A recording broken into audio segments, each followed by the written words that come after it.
Hello everyone. The developers announced an updated roadmap yesterday. The weapon balance patch is delayed to the 14th of August, but with it come more weapon types affected by balance changes, and the new Endgame Talisman grind is being released with it. So we don't have to wait until the end of September for Title Update 3. As for the weapon balancing, I really hope Switch X sees some more changes. I think it is very likely, since Switch X is still one of the most discussed weapons in terms of changes and wishes for improvements, and there are already quite a few weapons affected by this patch, so fingers crossed. Buffed morph attacks, even better element scaling, soaring wyvern blade as a follow-up to ZSD, maybe file bursts for X mode, and we're good. As for the new level of difficulty quests, which will either drop new talismans or drop the materials to melt them, I'm very excited for that. For some reason, because in Base Rise I absolutely hated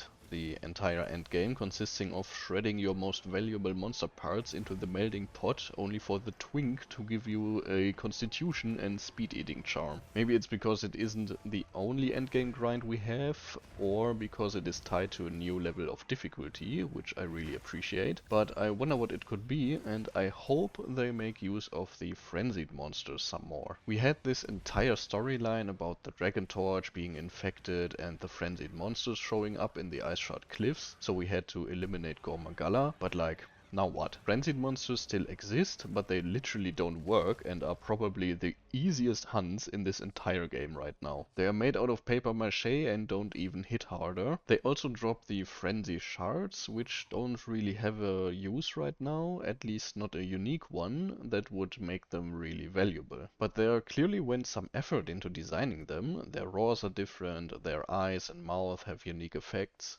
and as a whole you can tell when a monster is infected, way more detailed than tempered monsters, which are just shiny and have the tempered wounds scattered across their bodies. And they specifically state that it is a new level of difficulty. They could have just said, you know what, tempered monsters can also drop talismans for appraisal alongside weapon shards and decos now, and be done with it, but clearly they're going to put more effort into it, and the question is, if not frenzied monsters, what else? It can't really be tempered monsters, since this level of difficulty already exists, and we already have two different levels of tempered monsters for some few monsters. And just slapping another star or strength level onto all monsters in order to drop talismans seems kinda useless and overcomplicated. And they can't be arc-tempered, since that is a title for very specific monsters that have altered movesets and are supposed to be some of the toughest fights we face in Wilds. Whether they actually are is a different story, but anyway.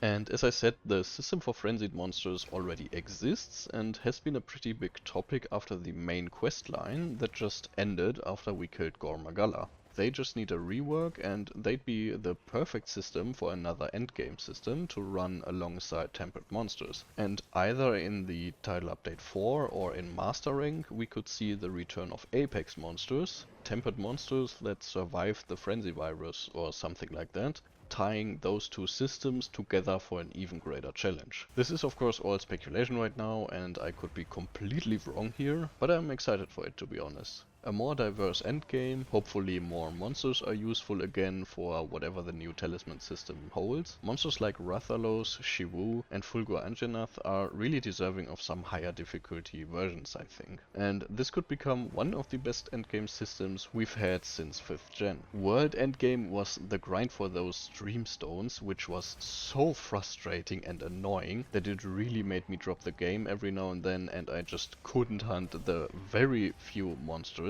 for a minuscule chance of having a gleaming streamstone drop, only to appraise it and see it is for weapons I don't even use. Good lord, that was bad. That was even worse than Base Rise endgame grind for throwing everything into the melting pot to power a slot machine. People were also only grinding Narwa because her materials were the most valuable ones. I can't speak for the titles before this, except for Try, which literally just didn't have an endgame. The endgame was getting better and better, and I guess you could say Elatrion was the endgame and the final challenge you'd face, but there was no endgame grind that's supposed to keep you playing as much as possible.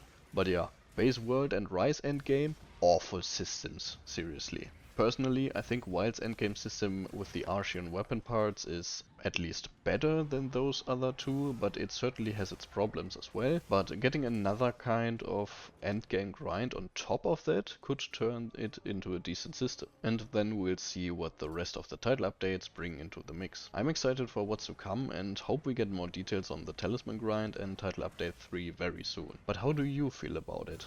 Are you worried it won't be enough? Not difficult or motivating enough? Is it getting too convoluted with tempered, arc-tempered, whatever comes next? The diamond strength ratings, some monsters having 2 different levels of being tempered, frenzied monsters still exist, barely, but they do exist. I'd love to hear your thoughts and I hope to see you on the next videos. Happy hunting everyone!